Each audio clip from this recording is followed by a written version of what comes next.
Recently, Kevin Smith did his screening of the Schumacher Cut of Batman Forever at his Smodcastle Cinema in New Jersey, and I was there. That's what we're going to talk about in this episode of Legends of Podcasting. So joining me in the Wave Rider is... Stu. Jealous Ross. Very jealous Rob. And I'm Liam. All right, so... Smug Liam. Smug Liam, yeah. Smug Liam, Both yeah. podcasts. What do you guys know? So yeah, everyone, like, I'm sure if you're listening to this episode of the podcast or watching it on YouTube, you're doing this because you've seen all the talk about the Schumacher Cut online and about the fact that Kevin Smith did the screening of it. So it was very cool. But before we jump into it, let's just talk around, go around the room and say what we all remember of the theatrical cut. So the version of Batman Forever that we all saw and remember. Let's go around the room. I remember, I don't think you and I saw it at the cinema together, Stuart, did we? No, this is the only film my dad ever took me to after school. So that's why it's got a special place in my heart. So you know, it was Was that bad? He never took you to another film. That again, Jesus. He so no, it was literally took me up after school. I think it was in year 7, maybe year 6. Which we went straight after school, straight to Batman Forever. I was well excited, and as a kid, I absolutely loved it. I really enjoyed it. I thought it was great. I can't even know if I'd even seen Returns by then. So I remember my mum was like, "You're not watching Returns because that's way too dark." So I definitely seen the '89 one. I don't know if I've seen Returns, but definitely Batman Forever. I remember it being I love the Riddler as a character anyway, so I quite enjoyed Jim Carrey's Riddler, even though he was very campy. I enjoyed it as a kid. I watched it recently as an adult as well, and it's one of those films where I can actually watch it with my kids, which is nice as well. Again, Returns, got a 7-year-old, can't really watch it with her yet. I know, I enjoy it. It's not the greatest movie, obviously, but it is. I think it is a pretty good movie, and I enjoy it. So I'm looking forward to hearing about all this Schumacher Cut. Because I hear it's maybe a little bit darker and a little bit more interesting. So,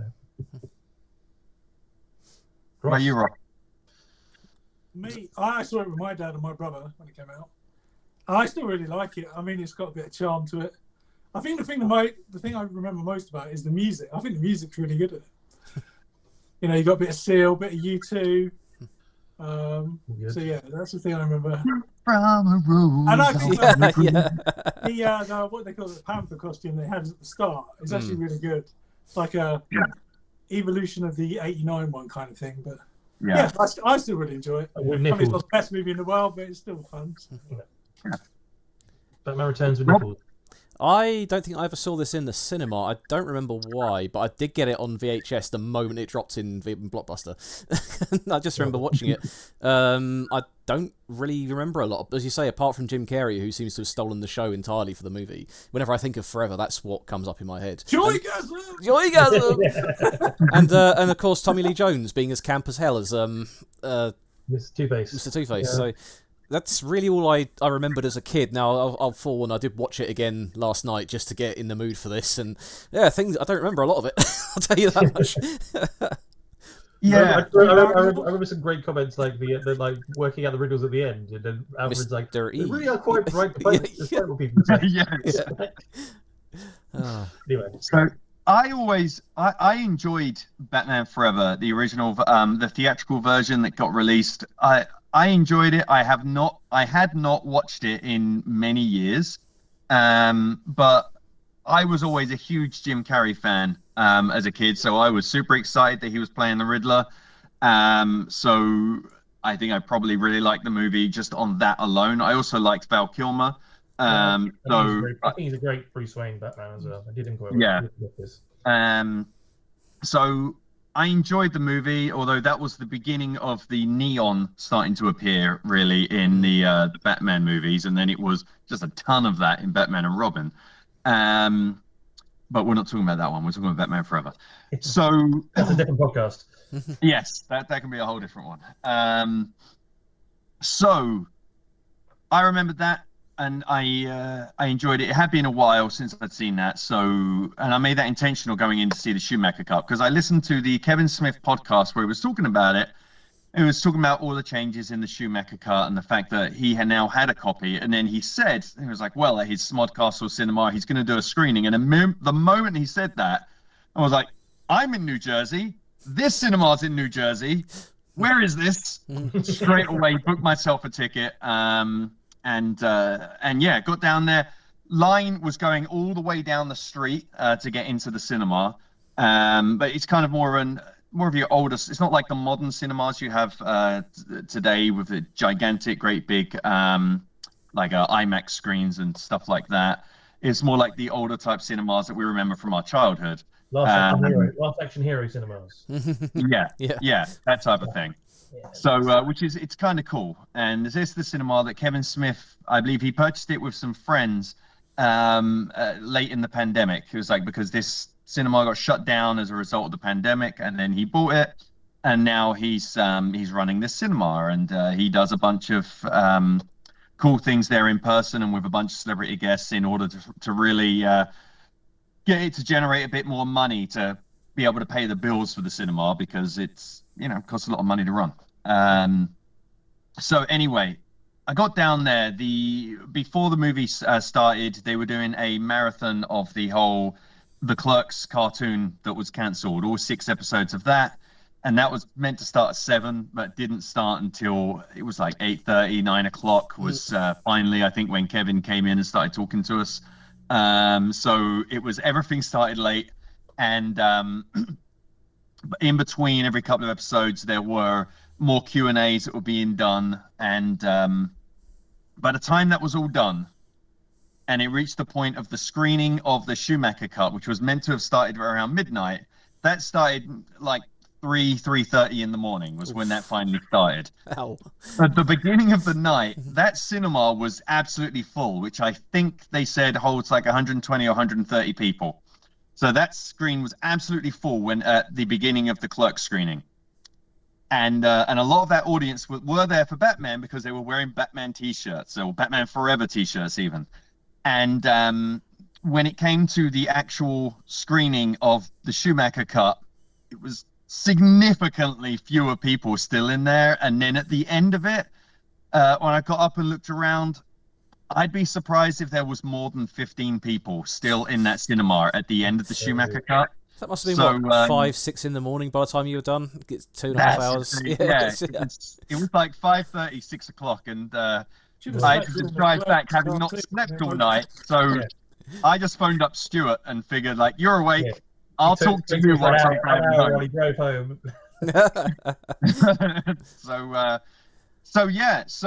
All right, so let's get into tell us the actual Schumacher Cut. Tell us about the film. First of all, scene for scene, I want the whole breakdown. So what this is it's essentially the working cut, the original, like the first cut that's made. It's not a finished, polished cut of the movie. It's a working cut that's then created to then show to like the studio or a test audience before, you know, whilst you've still got time to do reshoots or make changes and whatnot to it. So it's a first cut, and he made this cut. It's usually, it's very rare would that have the actual soundtrack on it. You'd use other existing music that had the right feel of what you were looking for, and you'd put that in and edit the movie to that accordingly, which for the Schumacher Cut, they took the Danny Elfman scores from the Batman movies. So you have that in there. And then you also got the score from Interview with a Vampire. Yeah. So they were using those 2 scores and then cutting it to it.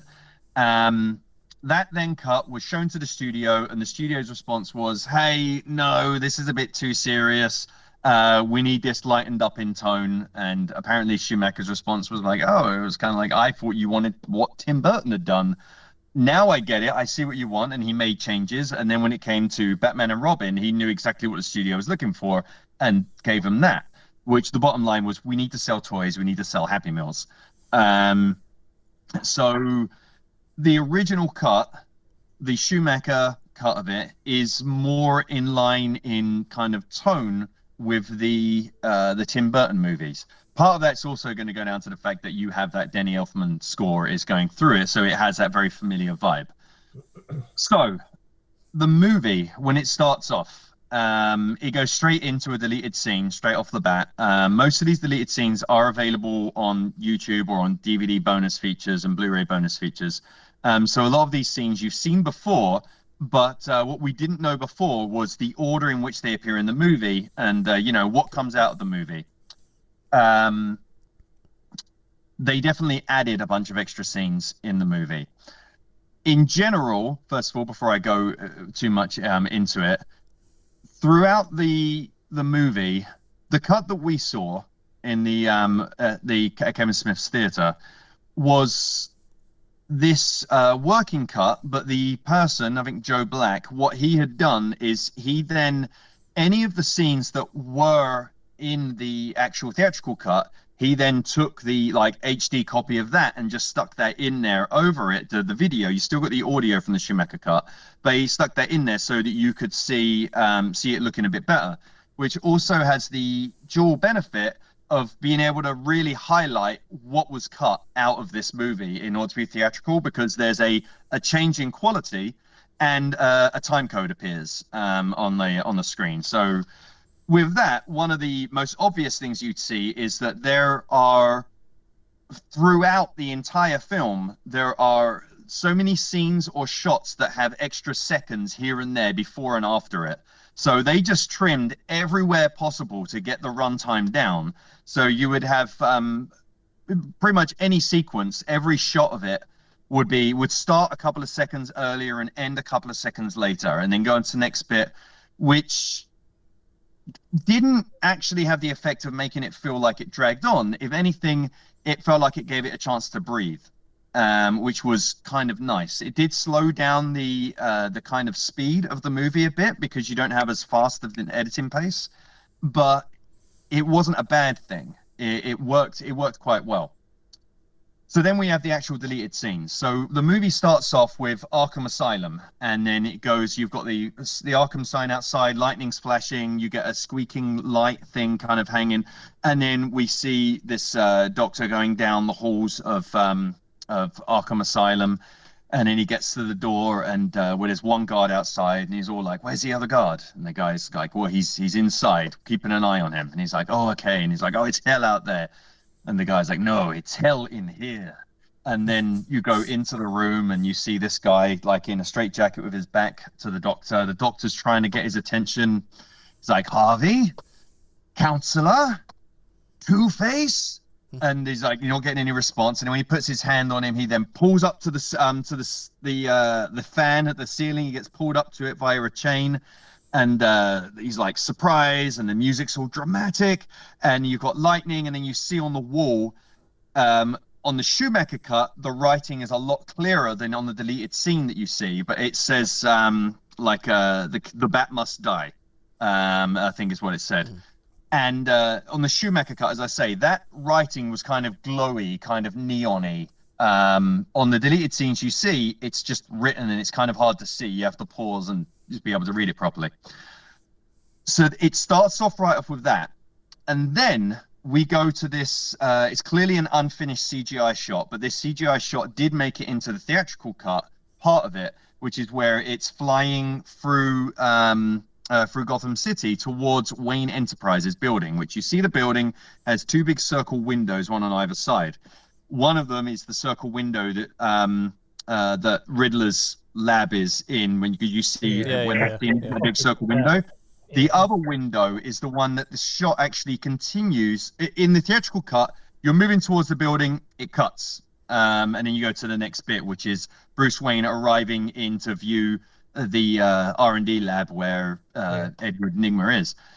Instead of that, this shot just continues moving along, and you hear a news report that's going on at the same time, and it goes all the way up to one of the circle windows, and then you're in the room. It transitions to being a shot in the room, and you're going towards this big TV on the wall, which is showing the news report that you otherwise on the theatrical cut you get very late in the movie, which is talking about how Two-Face has escaped. Harvey Dent, Two-Face, has escaped. He is at large. He is dangerous. Blah blah blah. In the theatrical cut, you have an extra bit of dialogue on there saying like about Batman like fighting him or whatnot. That bit's not there. It's just talking about Harvey Dent. How his accent happens. Yes. Yeah. Oh, yeah. So you've just got that there, and then it's coming on TV, and then people walk across the shot, and then you see like there's all these people in the office that have come in and talked to him, amongst which is John Favreau. You see him. He comes in there and he's standing there, and then you see Val Kilmer, Bruce Wayne, comes in, and everyone's just trying to talk to Bruce Wayne, and they're all talking about different things at the same time, to give him updates to different things, and he's following what everyone's saying and responding to each person, keeping his cool and everything. And so this scene goes on it feels like it goes on for about 5 minutes, all in all. Starting from the beginning because it's like one long continuous shot to begin with. The CGI shot where you hear the news report start. This whole thing's like 5 minutes. This deleted scene is not available anywhere that I've been able to find. So that then scene all goes on, and then it ends with saying like, all right, we've got to go and visit the lab. And he's like, okay, cool. And then they walk out the shot, and then you see that's when you get the elevator ding opens, and they walk into the lab bit where Edward Nygma is. And it's the group of people around Bruce Wayne are the same people that were in the office. It's just they're a little further back in the shot. So you then have him. He goes through there, and then he meets Riddler or Edward Nygma at that point. He's not Riddler yet. The same as the theatrical cut. Then talking about how he wants to. He's got this big plan. And then that whole scene plays out exactly the same. So everything you got there plays out the same way. Then, although actually there might have been an extra bit at the beginning with the boss guy talking to Riddler, talking to Edward Nygma before. For some reason, I've got it in my head that he did speak to Edward Nygma before the elevator pinged, but I might be misremembering that. So you get that. They walk all the way through. That plays out as you get it in the theatrical cut, and when he's talking to Edward Nygma, the bat sign is outside. Bruce Wayne casually sees it, and then he realizes, like, all right, I've got to go. And then he gets out of there, goes through to his office, and then he goes down in that chair through the floor. That's in the theatrical. And then he shoots down in the tube, goes down into Batcave, gets ready, and that's at that point it then ultimately kind of cuts to what is, I think, the beginning of the theatrical cut, which is getting on all the bat gear and stuff. Bat butt in full screen. Yep. Yes, bat butt, which everyone in the screen, all 15 of us, then giggled at that shot. Sorry, Ligero?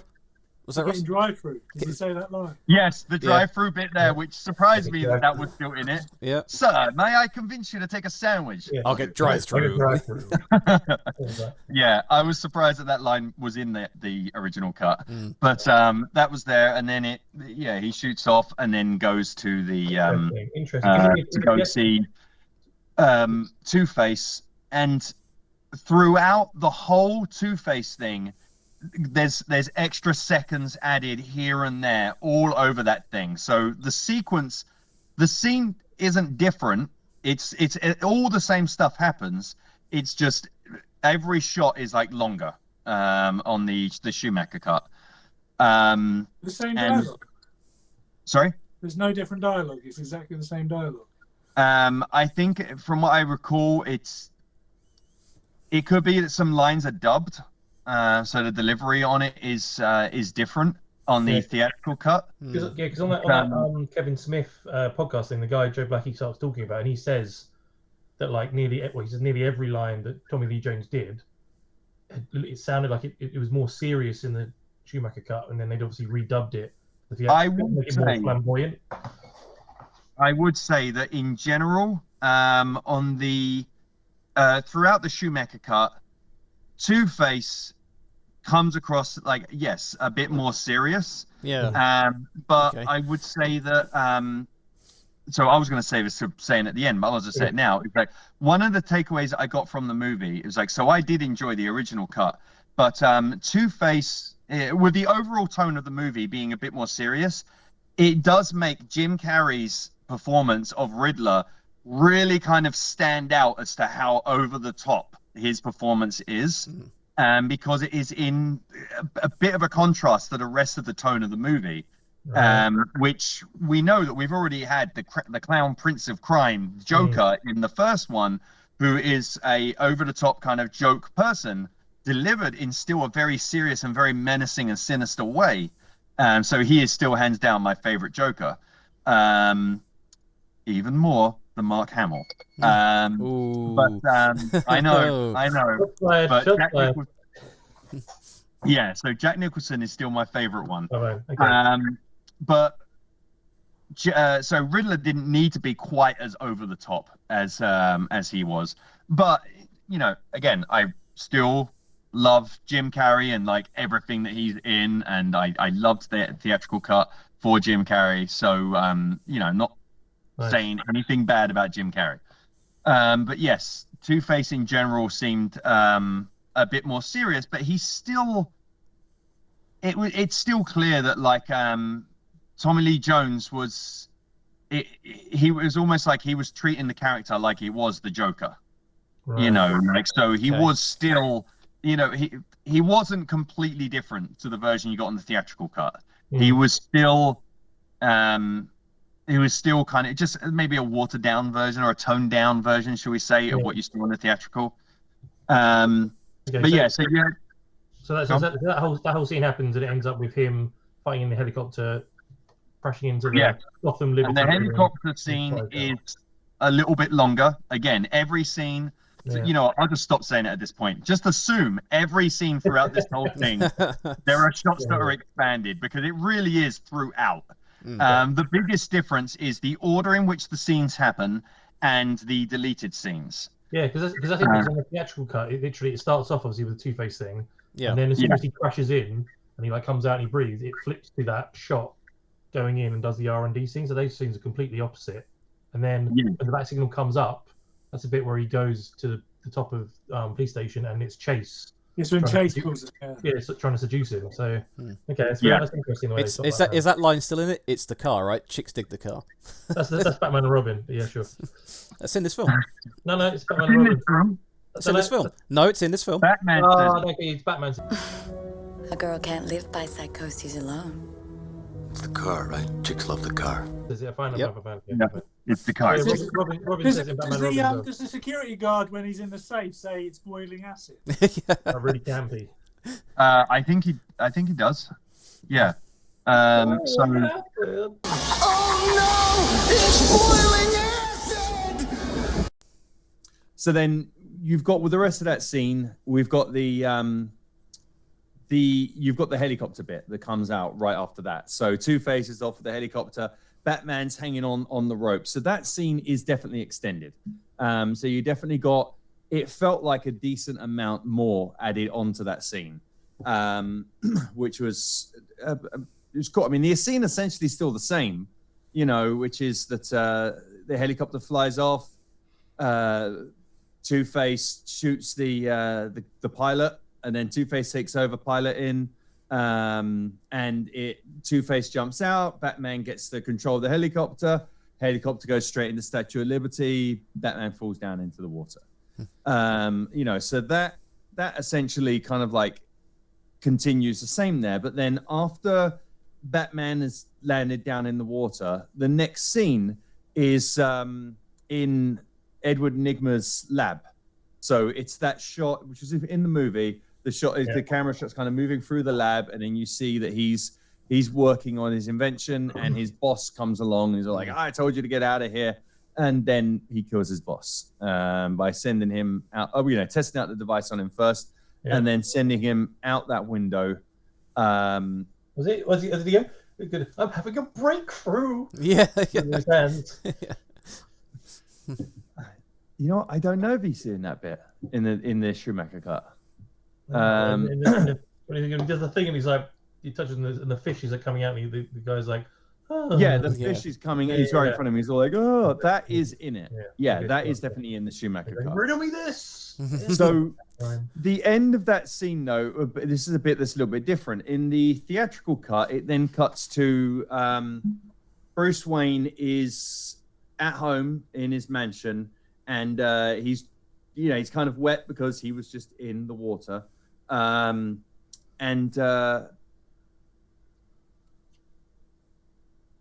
on. But Liam's buffering. Hang on. Hang on. Because of the change of sequence in the theatrical cut, he's not just come out of the water.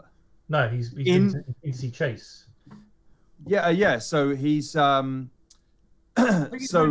He's just had a shower. what follows straight on from that scene of Edward Nygma in the killing his boss, in the theatrical cut, it then goes on to the shot of Bruce Wayne is he's sitting there and he's watching the news report about Two-Face, Harvey Dent getting out of jail. That's the news report, which we then see at the beginning of the movie now. So that's where that bit comes into it. But then next one we have is, the Bruce Wayne and the police coming to investigate the death of Edward Nygma's boss. So that bit's still there. And now we've got a large portion of the film now is just like it is in the theatrical cut. In fact, I would... Do they still do the bit with Chase putting the bat signal on and him going up and seeing her and she's like... Not on the rooftop, no. That's not in the... That bit's not there. Okay, interesting. No. So with Chase... Anywhere in the film? It's completely cut? No. Okay. No. I'm pretty sure that wasn't in there. Same as in the Schumacher cut, she doesn't work out that Bruce Wayne is Batman. You don't have that in the Schumacher cut. In the theatrical cut, she kisses Batman when he comes to visit her on the roof. Yeah. I think is that on the roof? Yeah. And then when she's at his mansion later, they kiss and she goes, "Oh, I've just put 2 and 2 together." Oh, and she realizes that he's Batman. That's got to be that doesn't happen in the Schumacher cut.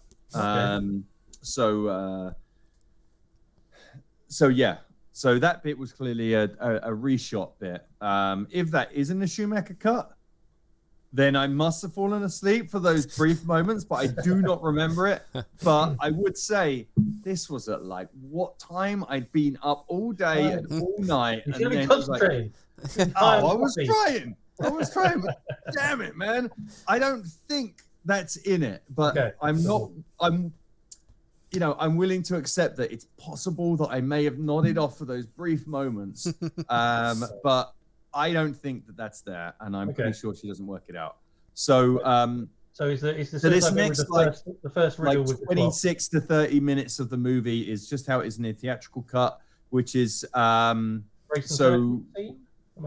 had the boss is killed. You get the investigation of the boss. Bruce Wayne gets a clue, gets a riddle. The picture, put it down, the tongue comes out. That one. And works it out very quickly. Riddler's kind of working out what he's going to be. Bruce Wayne sees Chase. That bit's all there. And then you get the circus.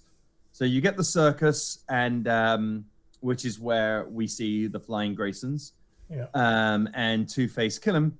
And then you see Dick then, even though he's a fully grown man by all accounts, then needs to be put into a foster home and gets given to Bruce Wayne because he's just a boy. Yeah, very much fully grown, but okay, and rides a motorbike. So he then gets given to Bruce Wayne to look after, and then you get a deleted scene in there, which is where Dick goes. He's gone upstairs. He's not too happy about being here. He goes upstairs and he's fighting on one of those stick things with the stick sticking out. You see in a lot of kung fu movies. He's fighting on that thing, and stuck on it is a picture of Two-Face, and he's punching that a whole bunch. Bruce Wayne walks in. He's all like, "Hey, like, I got some I was a lot like you. I understand where you're coming from." And he's all like, "You can't possibly understand what it's like to have your parents killed by a maniac." It's like, actually, yes, I do. And I can help you out. The Wayne Foundation has a thing, a majiggy, and this, that, and the other. And he's like, let me help you. And Dick's all like, look, starts walking out of the room. He's like, look, there's nothing you can teach me. And then Bruce Wayne then kicks the top off of this karate thing and just breaks it. What? He's like, maybe I can teach you a few things. By the way, I'm Dick's Batman. Kind of It's like, walks out. He's a Batarang. Yeah. So does he do the laundry in this one then? Because that's where you see the kung fu. And no, exactly. Yes, yeah. The laundry bit, that scene's not in the movie at all. So that was a cheesy little bit that was added in for fun, to make it less dark toned, more light toned. Look, I can swing these socks around. Yes. He has all this kung fu training already, despite being an acrobat.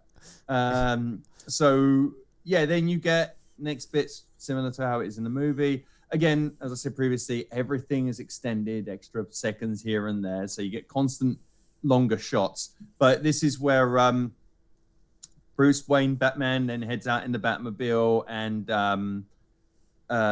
Two-Face is out there, and then you get the Batmobile goes up the side of the building to escape. So that bit is in the Schumacher cut still, which that's obviously a nod to the classic Batman TV series, going up the wall and everything sideways. So I thought that was cool. I wasn't expecting that to be in the Schumacher cut. I thought that would have been a cheesy thing that was added in. But no, that was in the original Schumacher cut. So he was always intending to have that little tip of the hat. I wanted to know what happens when he gets to the top, and he's like, "Ah, shit!" The car's just stuck there. And stop. Or even if he goes like super fast and accelerates and goes past it, you're just gonna fall back down. Yeah, like so. It's top, waits for everyone to go away, and then just reverses really slowly, like a big truck. Like, it's just like he flies on rooftops. That's what he does. He's flying on rooftops. Or maybe it just swings around like Spider-Man, so it just swings and shoots out another grappling hook. I think he just goes up, waits for them to go away, and then he just comes back down. Yeah. Two-Face is just standing there at the bottom, flicking his coin, like, come on. It's a ghost car. Where's it going? Turn his lights off. What goes up must come down. Yeah. Turns all the neons off on the car, and he's fine. And like, no one can see me. I'm hiding. It's just got because he's Batman. He's safety conscious. This vehicle is reversing. This vehicle is reversing as it comes down the wall. Great. Anyway. So then after that, we have Riddler's trying to work out what he's going to be called. And then he goes and breaks into in the theatrical cut. That happens during the circus bit. Oh, well, it doesn't happen. So that's well done. That's a point that's been moved to later on. Because he's watching the circus thing and he's doing it while he's watching the TV. He's like coming up with like question mark man. Yeah, the puzzler. Yeah, all that stuff. Yeah. So that then comes at this point, and it's just before Riddler then breaks into Two-Face's lair, and is that all in it with the two halves and what's her name? Yeah, the whole building, the whole place is split into halves. Drew Barrymore's the white one, and some other chicks the rock and roll one. Okay, I thought that was quite cheesy. I thought that might be taken out. But okay. Yeah, no. Evidently, there's a healthy dosage of cheese that was always meant to be in there. It just feels like what you're saying so far. It balanced the stuff they cut out, balanced out the cheese, but there's a lot more in it. So in the original version, it's almost all cheese. Like it's not to the level of Batman and Robin, but it's not super cheese, but there's a healthy amount of cheese. To your point just now, it balances it out a bit more. Yeah, there's more serious in there. I would say it makes it a better movie. So coming out of that, you've got Riddler and Two-Face. They do a jewelry store heist, and then they're driving down the street. And then we're back at Wayne Manor. Do they still do the thing with the small and the big diamond? Look at the size of this. That is in it. But I'm pretty sure that it didn't have the bit of like, Two-Face, show me how to hit a guy. Smack. Yeah. The fist, reach right back, search yourself. Yeah, exactly. I'm pretty sure that wasn't there in the Schumacher. He's like counting the money, and he's like 200. I lost count. I lost count. Yeah, whilst driving in the car down the street. So then we get Bruce Wayne receives a riddle back at Wayne Manor, and he's working it out.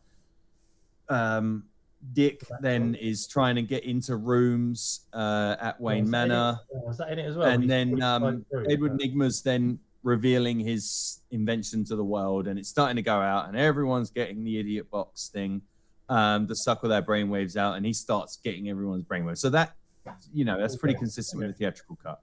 And then as with, you've got Dick gets down into the Batcave.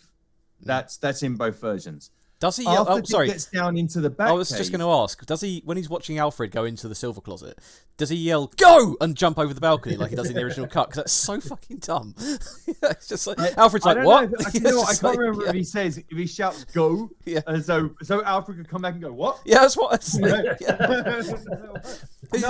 Master Grayson. He's literally watching him go into the room, and he just goes, "Go" or "Now," and he jumps over the balcony, and it's like he would have just come back out and gone, "What?" It's just like, yeah. So he still does jump the balcony and Yeah. get down there, but I don't recall if he shouts "Go." I do like the way Alfred actually, he doesn't call him Master Grace, he calls him Master Dick as well. He's like, Master There Dick. you go. Master Dick. yeah. Yeah. Absolutely. So after that, now you get the next scene is when Bruce Wayne meets up with Chase. The bit where he gets he sees that doll, the black and white doll. Yeah. Now that scene starts earlier by a good minute or so with a CGI shot outside of the building, and it goes up to like the window and then goes into it. And that whole scene is extended by several minutes on that one. The deleted scene footage of that I haven't seen online or in any of the Blu-rays or DVDs anywhere. But that scene, again, the substance of it is still basically the same, so it doesn't change the story, but it does it extends it a decent amount. Which was, again, it lets it breathe, which is kind of nice. So in that scene, it's the doll thing and it's the ink blot, and he sees the pictures of Batman. Got a thing for bats? Oh, Yeah. Yeah. And he's like looking. He goes, he's like, "Oh, you've got to have a session with Smashes the Batman." door down to start with. Yeah, I think that's the first time he meets her. Yeah. This is like later. This is the second time. Yeah, first time he meets her, he knocks down the door and she's kick fighting. Kickboxing. Yeah. This is the beginning when they're chatting, and he like finds all the pictures on her desk, and she's like, "Why does a man do this? Why does a man torture himself and all that kind of stuff?" And then, and it all gets a bit like she finds him fascinating in a professional way, and he's all like, "Oh, well, I think you love Batman." So that scene, with it being dragged out, it adds more to Bruce Wayne's story arc throughout the Schumacher Cut. Is it really does a much better job of presenting him as a really tormented guy, which is this is a consistent thing throughout this whole cut, because you do also get like additional flashback stuff as well, and to his parents' death, and highlighting the fact that there's a line, I think it's still in a theatrical cut, but was definitely in a Schumacher Cut, how he makes the point that when he was a kid, he witnessed his parents being murdered right in front of him as a kid, and that's like stuck with him, and what it shows is that he continues to be haunted to this day as a grown-up by that really traumatic experience. And that's one of the things that's really expanded upon in this cut, and also in this scene with Chase when he's up there. He's talking somewhat cryptically, about this, about how he's haunted by these like memories and stuff. So that scene being expanded it's one of those things where it really lets it breathe a bit more and lets you actually take notice of what Bruce is going through and where he is in his headspace, which is something that I feel on the theatrical cut you don't quite get. When I think of theatrical cut, you're not really thinking of Batman being on any kind of personal journey throughout this movie. It's just Batman's journey is, I'm going to catch the bad guys. Yeah, I guess it's meant to be like, oh, you watched the '89 one, so you know his story, so we don't have to tell it again. Move on. Yeah, except it's telling it in a different way, because in the '89 one, it tells you what happened.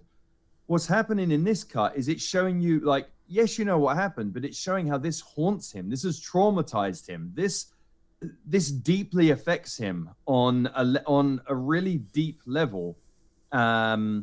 and he gets nightmares about it. And he's getting nightmares during the day about it now. So that's expanded upon in that scene.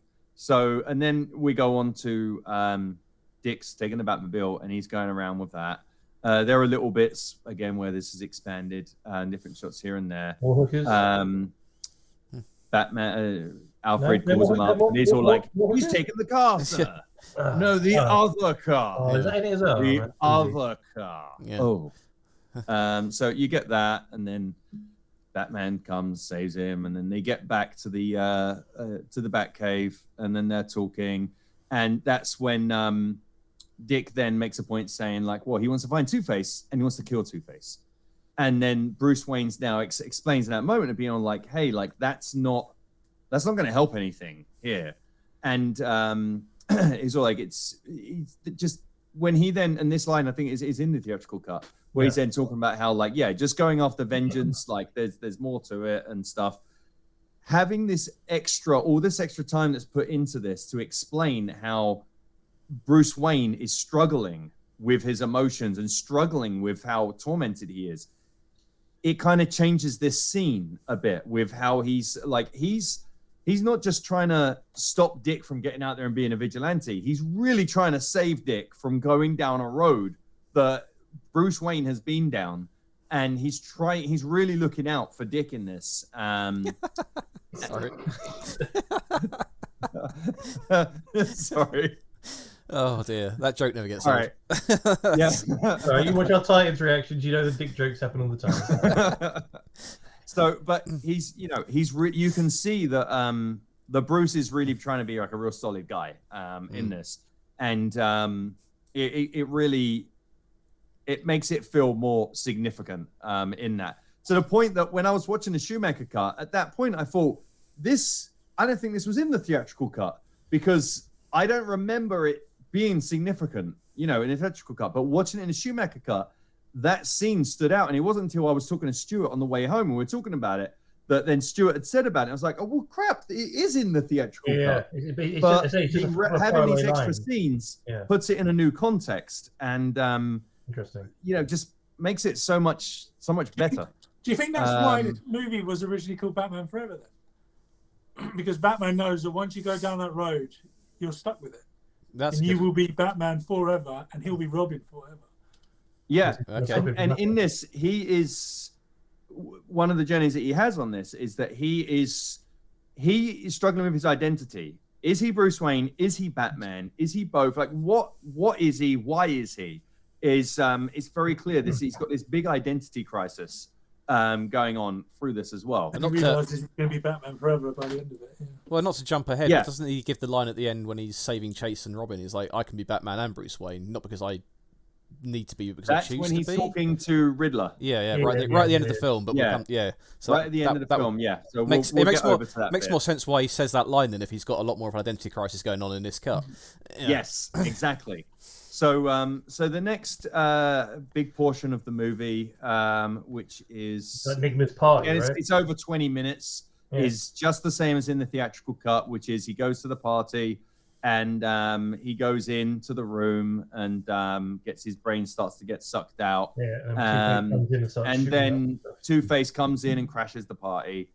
Batman escapes, gets changed, then comes out, goes down to the bottom of the building, gets changed, gets to the top of the building. And it comes just to jump through the window. Yeah, of course. How else are you gonna get in? Yeah, like you need an entrance. Yeah. And that's where Riddler's line is. Your entrance was good. His was better. Exactly. Showmanship. Yeah. Exactly. Yeah. So I can quote this film like word for word, pretty much. It's really yeah. So that is, is pretty consistent. Again, extra shots, extra seconds throughout. Goes down into the chases Two-Face down into the underground and gets buried alive with gravel. I'm assuming. Yes. And then Dick also goes out to the Alfred and gets his suit out the car as well because he's in a theatrical cut. Oh, that's great. That's a great line as well. When he's like, I could get fired for this, sir. Yeah. Maybe I'll be back at Buckingham Palace. Love it. Love it. Yeah, that is. Does it not have the bat scene? So there's an extra scene that comes up now. What the scene? Which is where, so we've had, So Batman ends up down basement bit, buried in gravel. Robin saves him, gets him up, and then we're back at Wayne Manor. And then that's when Robin's being all cocky and like, hey, I saved you. You've got a partner and stuff. And Bruce is all like, nah, no. And then he sits down and then he talks to Alfred, and Alfred's like, well, I think, he needs someone to guide him. That's where he's different to you. You didn't have anyone to guide you. You can guide him, And Bruce is like unsure. And then he sits down at the console where on the theatrical cut, he sits down at the console and turns on the TV and sees video of Chase. Just randomly, he has video because he's a stalker of Chase on there. And he's all like, well, what about her? And then Alfred's all like, you should go to her. Yeah, she's lovely. Instead of that bit, he sits down, he looks at turns on the console, and it's a news report. And it's a news reporter talking about how Batman created just damage. Batman has invited all these crazy people to come to Gotham City. Batman's the reason why all this craziness is going on. Batman needs to retire. Gotham does not need a Batman anymore. And he's very assertive. And then Batman stands up and he turns around to Alfred and he's all like, they want me to retire. And Alfred responds going like, hey, he says something along the lines of like, hey, like, well, your parents are dead. Your parents' death's been avenged. Like, you've actually accomplished everything you set out to do as Batman. The police have got hold of this now. All these things going on. You don't need to be Batman anymore. You can stop at this point. I don't know. So, Commissioner Gordon needs to stop turning that signal on top of the roof then. We got this under control. We'll just put the signal on just in case. Yeah, just in case. Let's put it on. I was gonna say, and then Alfred says like, hey, well, you should see Chase. And he's all like, well, I don't know. She really likes Batman. And so Alfred just grabs a phone, dials Chase's number, and hands him Bruce the telephone that's ringing, and then she answers like, hello. And then he's just creepy. He doesn't answer. He just kind of breathes heavily to scare her. And then he hangs up. Is he holding on to Dick at the time? Oh, Jesus Christ. No. His dick is nowhere to be seen. He's run out. He's run upstairs. Yeah. But the next scene is when Batman goes to visit Chase. So that's what a bit where she's sleeping, and then he just appears and goes in, and they talk for a moment, and then she goes, you know what? There's someone else. I'm sorry. There's this guy that I like. It's not you. I'm sorry. And then he turns around. He's like, all right, I get it. I'm Batman. I'm gone. Walks out, and he does his cheesy little smile as he walks out. All 15 of us in the cinema laugh, and then Batman's gone. It's all done in like a weird Cockney accent, because you seem to be doing some great impressions of it. Yeah. Nah, you're right, love. I've got another guy going on. Yeah. I thought you meant... It's like this one. The Schumacher Cut's completely different. It's a Cockney Batman. Oh, big. I was all thinking... right there, Commissioner Gordon. What's going on now? It's before they figured the voice out, before he was going down the gravelly dark routes. I need to disguise my voice. Right? I'm Batman, mate. What are you doing? You're going to Arkham in a box, mate. Yeah. Joker, that clown, I threw him down the apples and pears. Anyway, continue. So then after that, you have you see Two-Face and Riddler all proud of themselves. And then you see Batman, because now that he's seen that news report and he had that chat with Alfred saying like, well, you don't need to be Batman anymore. And he's all like, everyone wants me to retire. He goes and sees Chase, and she's like, I don't want Batman. I want Bruce Wayne. And he comes out, he's like, well, at this point, okay, cool. He comes down, you see him turning off the lights of everything in the Batcave. That scene is in the movie, but now has a different context. Yeah. That makes so much more sense. Has much more significance, because this is him making the decision at this point of going, you know what? I'm not Batman. Yeah. I am fully, Batman is done. I am Bruce Wayne. In the theatrical cut, it feels really weird, because literally, like, it comes out of nowhere. Chase chooses him, and he's like, "Oh, woman likes me. Well, quit being Batman. Don't need that anymore. Yeah. Everything else. We'll see you later." It always felt so out of place. Yeah, it's like, oh, I don't want to be Batman anymore, and he's just turning off all the stuff in the cave because Chase said no. It's like, what? That makes no sense. Exactly. So this stuff that was cut out from the Schumacher Cut adds so much more context to what's going on in this movie. So that's great. And obviously Dick's all upset because, you know, he still wants to get say him and Dick are having a little argument. He's going to be all excited. He's a floppy Dick. Yeah. No, Dick is very down. Very down. Floppy. Very flaccid. So then you get the bit where Bruce Wayne has Chase over at Wayne Mansion, and you have the trick-or-treaters, and he's sitting with her in front of the fire and talking, and then he gets the flashback at that point as well with thinking back to his parents' funeral. Is that with the book? And the Red Book. Sorry? The Red Book. The Red Book, yeah. The Red Book, yeah. Because in the where he goes up to the Red Book, but I'm sure in the theatrical cut, don't think you see any of the writing on the book. No, you just see him turn it around. Sure, you told me do see a page on there. You don't see anything. And so you see a page saying that it's all like Dick. It's that Bruce really wants to see this. Really wants to go to the theater. It's because you can't read something in like dreams. that. You can't read it. We're not having this argument again. I'm glad you finally admit that. That's why they took it out. Dream, it's a memory. Cut all this shit. And now I'm here with you. Can't do that. Can't read in a dream. You can't.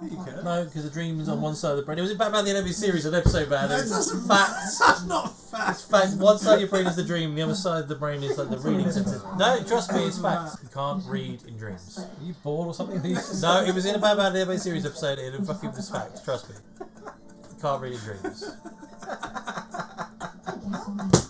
Fuck you guys. Does it mean that being a police officer is what I should be doing? Stand corrected by Bruce Wayne. Yes.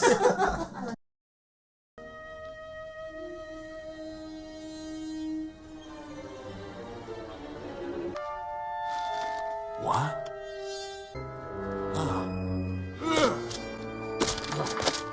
I suspected it from the start. I knew I was right when I tried to read the newspaper. The print didn't make sense. That's because reading is a function of the right side of the brain, while dreams come from the left side. It's impossible to read something in a dream. You can't read in dreams. I never finished telling you what happened in my dream. Nothing makes sense. God damn it. I thought we were... Edit in the same clip you did last time we talked about this, Rob. Thank you very much. Is it what? I said edit in this clip we used last time we spoke about you can't read in dreams. Batman the Animated Series. Yeah. All the books. You can't read in dreams. So you get that there. It's a flashback, so it's different. So it's not a dream, so you could read. Anyway. Yeah. So he so then you see he sees that page, and then in the memory he then falls down into a cave, and then he sees the bat flying towards him with the lighting him up. That's in the theatrical cut. You see a bat flying towards him, rather slow motion. Yeah. And then he comes out of it, and you've got Riddler and Two-Face come into the mansion, and Bruce Wayne is there with Chase sitting there, and Chase is all like trying to like talk to him, and he goes like, well, like I'm in a theatrical cut, they then kiss, and she works out, oh, you're Batman.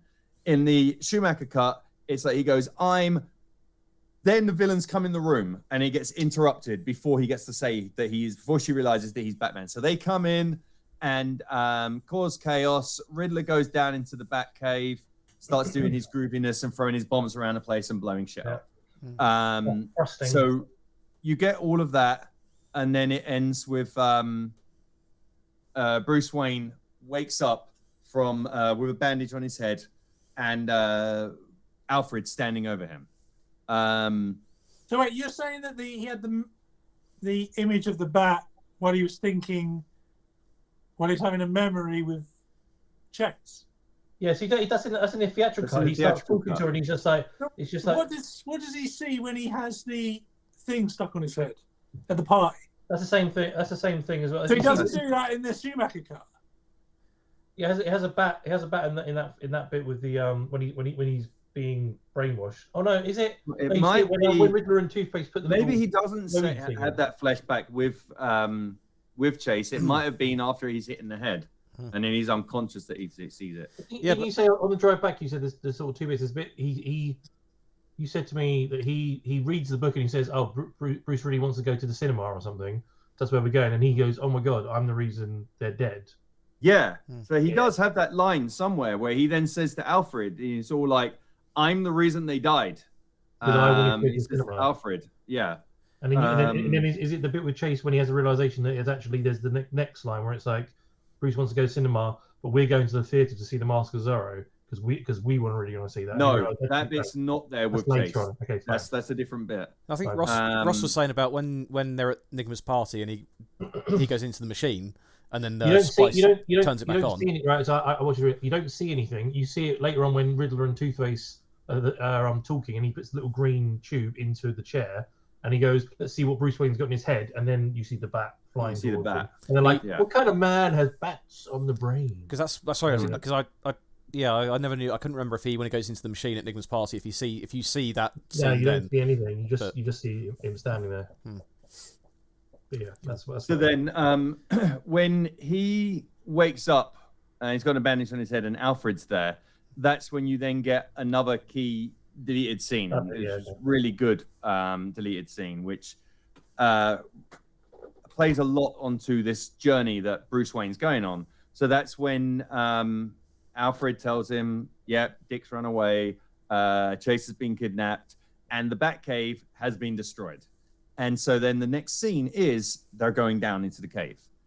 So he's walking down into the cave with Alfred, and Alfred's talking about how, and Bruce is talking about how that might be where he's saying that he killed his parents, and he's all this stuff. And Alfred says, like, well, you never truly confronted this fear that you have. Like this, you have this fear, and, you kind of became the fear. And then Bruce is saying as well, like, well, then Batman embodied the fear, which means Batman is my enemy. I am my own, like, essentially saying, like, I'm my own worst enemy. I've created this whole thing. I'm not processing this. I'm not getting over it. Being Batman's not necessarily good. And Alfred's all like, well, you never really dealt with this, and you need to. And he directs him towards this weird corner of the cave. And so Bruce then goes down to that weird corner of the cave. There's all bats up on the ceiling that he then looks at, and then he finds that book is there, just sitting there on the floor conveniently with a light on it. And he sits down on the floor, and then he goes through the book and finds the page in it that then says something along the lines of Martha and I have our hearts set on Zorro. Bruce's cartoon will have to wait until next week. So then Bruce realizes, oh, I'm not the reason they're dead. It was because they really wanted to watch Zorro. I didn't want to watch Zorro. I wanted to watch a cartoon, and it was on next week. So, like, he now knows, he doesn't need to blame himself. And then he says that he realized, like, oh, I didn't kill them. I didn't kill them. And then he annoyed, looks around, and that bat that you saw different glimpses of throughout the movie, like flying towards him, you then see this bat in the cave slowly flying towards him. He stands up, turns around to face it, and this bat, which is like a giant human man bat sized thing, then lands right in front of Bruce Wayne. And he's got like these glowing red eyes, and he's looking right down at him. You've got this really dramatic music. And they're both looking at each other in straight in the eyes, almost like they're starting to come in sync with each other. And then the red in the eyes of the bat start to fade away, so it's just black eyes.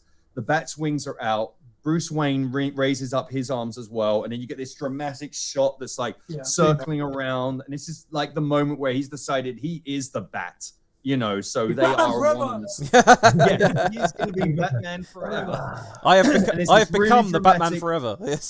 Yeah, and it's actually a really cool moment in the movie, followed by this really cheesy bit, which is where he comes out of this cave bit. Alfred's waiting for him. He's all giddy with himself, and he's like, Alfred's all like Master Bruce, and he stands there and he goes, I'm Batman. Oh god. And then it like goes off, and then Alfred's all like, like this What? cheesy little High smile five! as well. Yeah. And you're like, that was Sounds just like a Lego really Batman cheesy scene. little moment. Right after that huge psychological revelation, you're going to throw some. That's some. the thing. You've got this huge dramatic thing where you're like, oh wow, and then you come out with this cheesy little, I'm Batman. Do a little jump in the air and click his heels together, and it's like, yeah. Like I feel like maybe this wasn't meant to be the proper take, you know, and there was going to be a more serious like, Alfred. Yeah, I am Batman. But so you get that, and then it goes on to it plays out like largely the same. Is that where the Robin, remaining bits? Bruce Wayne then works out the riddle with Alfred. Goes down to the cave, and he's all like, "Everything's destroyed, but not everything." The new bat wings comes down from the sky, and then Robin comes out and goes, "Hey, I can ride the boat."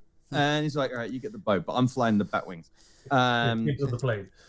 And then they shoot out, and this is one of those moments where having the Danny Elfman tune on there is fantastic. You know, when they're like going out there, dun, dun, dun, dun, dun, dun, dun, dun, brilliant. Through the incredibly unsafe air tunnel they've built to get the bat plane out of the cave. Oh yeah, yeah. It's like, if you don't know when to turn, you're crashing. Yeah. Does it have the bit? Does it also have the bit with like when it's the giant question mark goes over the bat signal and then he flies through and goes? Yeah. It goes. Yeah. Up. Yeah, you do. And he's like looking down at Commissioner Gordon. Because Gordon can see like, that, right? I can see him. Like, oh yeah, I can totally see the thumbs up. Yeah. Just go Batman. Flicking back to the get the donuts. We're good. We're good for today. Yeah.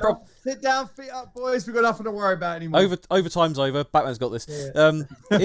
It's the scene. The scene where they're doing the mystery solving. Is that as quickly resolved in the Schumacher Cut as it is in the theatrical? It's like, oh, they're numbers. 1, 8, and 30. It's M, R, and E. Mr. E. Another name for Mystery Enigma. Brilliant. All right, off we go. It's just like, yeah. You're really that line's like really quite intelligent. Yeah. Yeah, that's I actually really like. I know it was really dumb and went really quick. I actually really thought it was clever that the fact that you add the numbers together, it made Mr. E and then Mr. E Enigma. I thought that was actually quite clever. I mean, it's pretty obvious who the Riddler is. Think how Batman didn't know that already. Who could this guy be? This like mind controls people that like kind of like Edward Enigma, but with ginger hair. I wonder. Oh no, wait, I worked it out because of some numbers. It's my mood. But I actually quite enjoyed the solving of that. So then that next whole bit with they go to the base and they go and does it have the famous line? Does it have the holy rusted metal? Rusted metal, Batman. Oh, holy rusted metal. Yeah. What? Yeah. Metal. Full of holes. I'm pretty sure that was there. Yeah. Holy rusted metal. What? The metal. It is. It's full of holes. Holes. Oh, right. That's the thing. Batman's like, right. Doesn't look safe. It's at this point Batman realizes he's completely screwed up with his apprentice. He's like, oh god damn it! It's just like, why did I pick this guy? The solving was science. So then, otherwise, we get in, and Batman saving the day is pretty consistent, and killing Two-Face by throwing all the coins up. Two-Face falls down, hits on the rocks, hand comes up, coin lands. This vision water, that's all consistent. One thing Riddler is all like melting, basically. Wait, one thing in that, because I always wonder. You haven't mentioned it so far, but I was really curious because at the end bit where like they were about to do that, and Two-Face about to shoot them all, and Batman's like, "Oh, what about your coin?" And then he says, "Oh, thank you, Bruce. Yeah, you've always been such a good friend to me." In the comics and in the animated series, they're like they're old friends, but they never mention that at all in the film until that one scene. So I was just wondering, I'm assuming it doesn't mention it any other time. No, I mean, there's a flashback of them hanging out in a bar together as teenagers and, hitting on girls. No, there's nothing. You said at the beginning about the news report. I kind of would have thought, like, if he saw the news report, you'd have had some sort of, I don't know, like some comment or something about like him. No, that is something that I was thinking as well, is that there would be something to kind of explain there's a backstory, there's a history behind the two of them. And like that would have been more interesting as well with the personality. More interesting with the personality thing you've explained so far. If it was then explained that Two-Face has been trying to kill Batman, but when he finds out that Bruce is Batman, he then has his own psychology. It's such a clever story, like in the comics and definitely in the animated series, of like few times where like Bruce pays for surgery to try and get rid of Two-Face, but like it's just that I just remember in the film, it's literally that one line. He goes, "Oh, thank you, Bruce. Yeah, you're right. You've always been such a good friend." And it's like, wait, what? You were like, if you haven't watched anything else other than that film, you're like, wait, they were friends? When the hell did that happen? Like, there's no Yeah, or you figure that Two-Face is just, being funny. Going like, oh yeah, always such a good friend, Batman. Yeah. It'd have been quite cool if Chase had been like Two-Face's doctor. And true. When she does a psychiatric evaluation on him, it's very similar to Bruce's.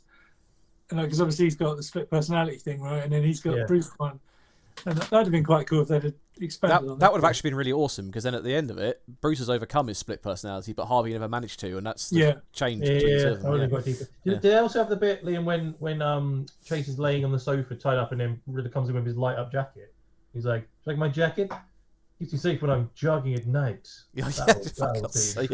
She's all like, Batman. It's like, I'm counting on it. Yeah, I'm counting on it. Yeah.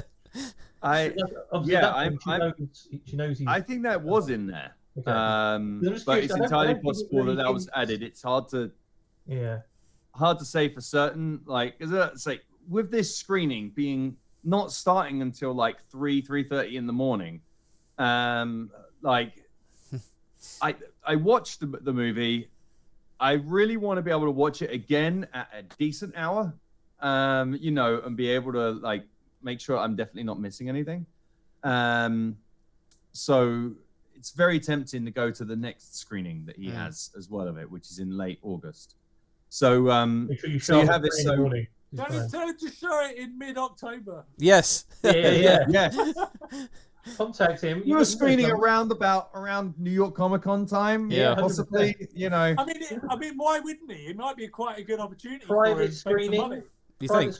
Private screening. Get everyone to travel from New York City down to Atlantic Highlands. Yeah. We'll be paying some money to see it. It's fine, man. Well, the key is you can't pay to see it. That's where he gets in trouble. We'll be paid to talk to him, and then randomly the film will be on in the background. It's fine. Yeah, cool. Whatever. Kevin Smith, shut up. Gotta watch the film. So Riddler dies, and that's when Batman has his whole thing saying to Riddler, and he's all like, I'm Bruce Wayne and Batman because I choose to be, And then Riddler then gets the vision of that bat flying towards, which now the bat has even more significance, seeing that, because that's part of what's been haunting and tormenting Bruce Wayne. So that's cool. And then that scene's followed with Chase going to the insane asylum, going to Arkham Asylum to see him. Yes. And he's all like, yes, I'm Batman. Only she doesn't know Bruce Wayne is Batman. Oh, okay. Because that's why she wants to go, because she wants to know that the secret's safe. Theatrical, she wants to know that he is a loony and he won't give his secret away. Yeah, because at the end she goes like she comes out to Bruce at the end and she goes, he's definitely wacko, as in your secret. Yeah, your secret safe. Yeah. Okay. So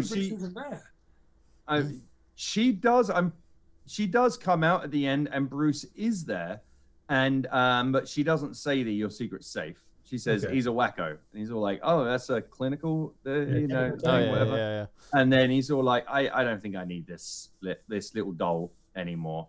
And then you get Batman and Robin running toward the silhouettes, running towards the light, the screen with a bat signal behind, and then it ends on the Schumacher cut. It just ends. There were no credits stuck on at the end. It's done.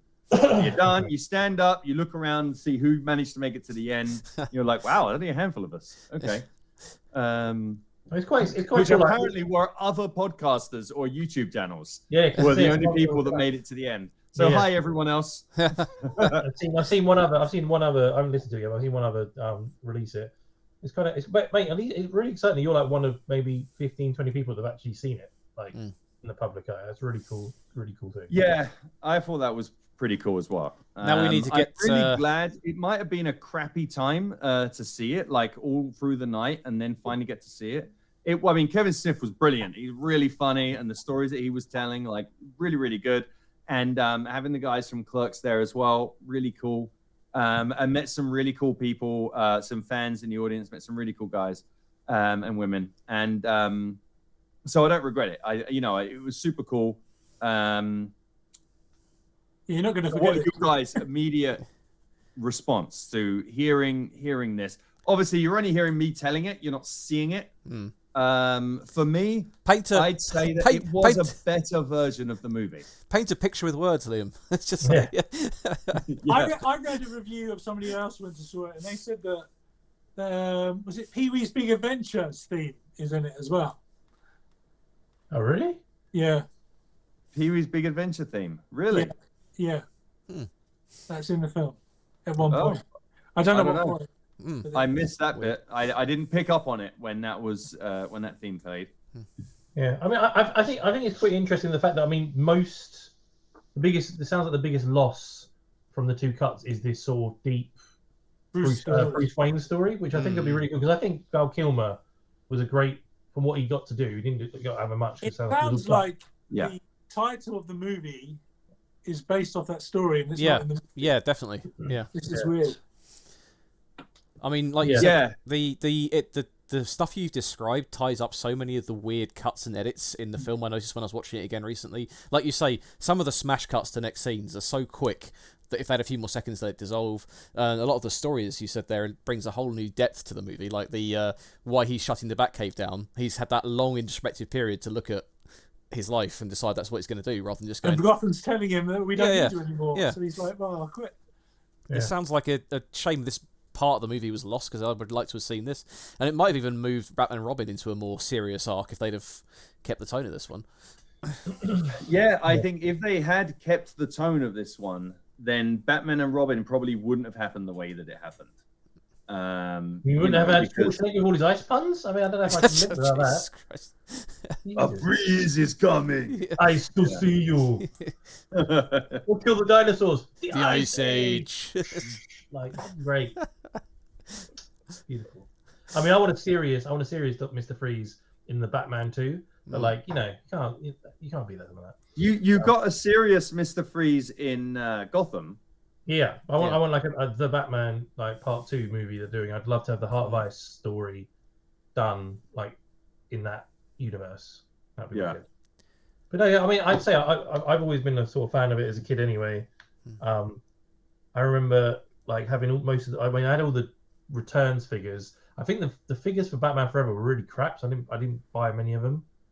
But I remember like writing out like really nerdly like writing out all the. You did have the Batmobile toy though, didn't you? I had the Batmobile toy. Yeah, but the figures were just real. I couldn't ever find just a normal Batman. They were always the ones that had like extra colors on and extra gadgets and stuff. Yeah. And I had like a black and red one with like this red thing with massive like serrated swords or something that came off the back of him. I was like, I don't remember Batman having that. And I remember the computer game was really random as well. Like Robin looked like some fat guy with curly hair. Like you play, it was really weird. Cut that in, Rob. You got to find it. But there was a Batman game, and it was so weird to play. But yeah, no, I mean, I would love to get the opportunity if by any chance he puts it on when we're over there for Comic-Con. I would 100% go and see it because I'd love to just get a feel for what it was meant to be. Well, 25th anniversary is coming up in 2 years. I mean, you never know, maybe. And David Ayer has said that he'd love to see that come out to Warner Schumacher because obviously he passed away in 2020. So he really wants to have a restore the Snyder Cut petition for a restore the Schumacher Cut. He said and anything I was reading just before he came alive, saying that he wants to get that out, get that building trend, so they can actually show this version without Warner Brothers banhammering people. So, I think that would be great with the soundtrack that was on it at that screening.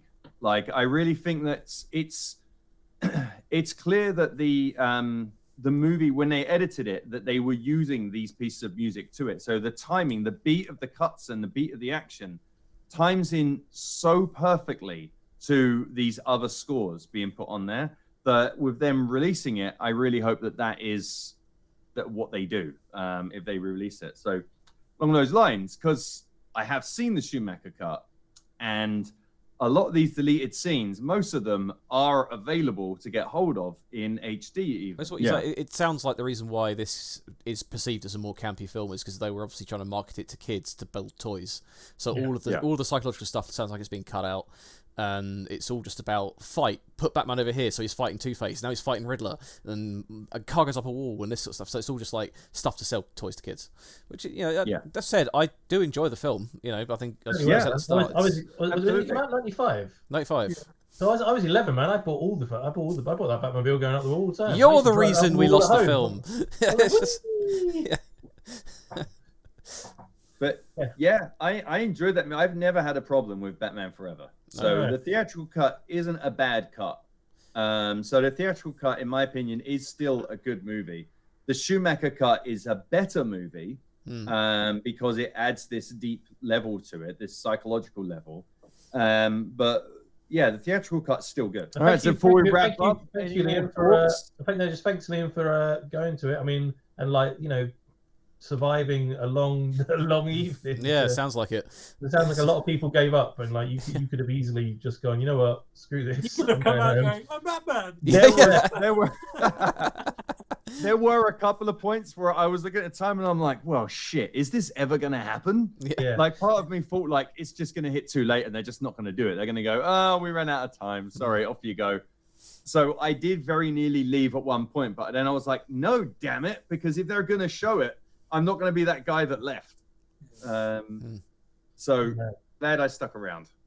Took a couple of days to catch up on my sleep. I was going to say, you must have been 24 hours awake for that. Jesus. Yeah, I came home and then I fell asleep pretty quickly and didn't wake up till lunchtime. And then, then I think I fell asleep early at the end of the day. I was tired for a couple of days. I could tell, like, when we were talking on the phone, you were like, you kept like wandering off, and then I remember right at the end, you were like, oh crap, I just missed my turning. Wait, where am I? Like, oh no, wait a moment, okay. Just entering Florida now? And am I doing Miami?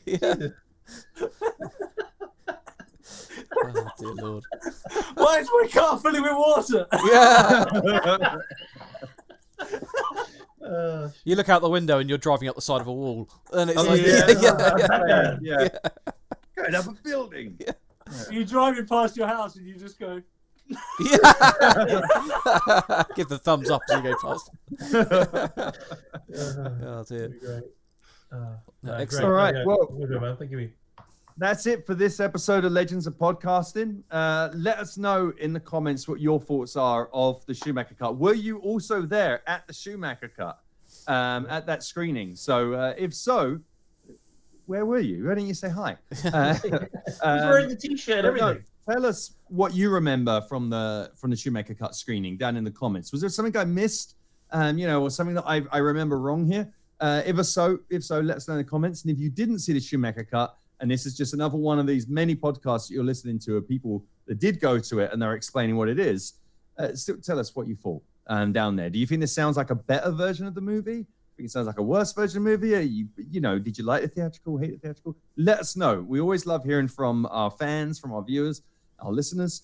And don't forget to hit that subscribe button. Wherever you found this episode, whether you're watching us on YouTube, listening to us on Stitcher, or on Stitcher's about to end, actually. So you won't be listening on Stitcher for very long. For Spotify, SiriusXM podcasts, Pandora Radio, wherever it is you listen to your podcast, make sure you did click that subscribe or follow button so you get notified or you get to see when we have new episodes out. Are we talking about Batman and Robin? And also, you can follow us on Patreon. Just look for Legends of Podcasting on Patreon, and you can support the show. So, that's all from me. It's all from me. And me. And me forever. I'm Batman. Batman. I'm Batman. Did you reckon if they'd have made Batman and Robin, he'd have been Cockney in that? Continue on.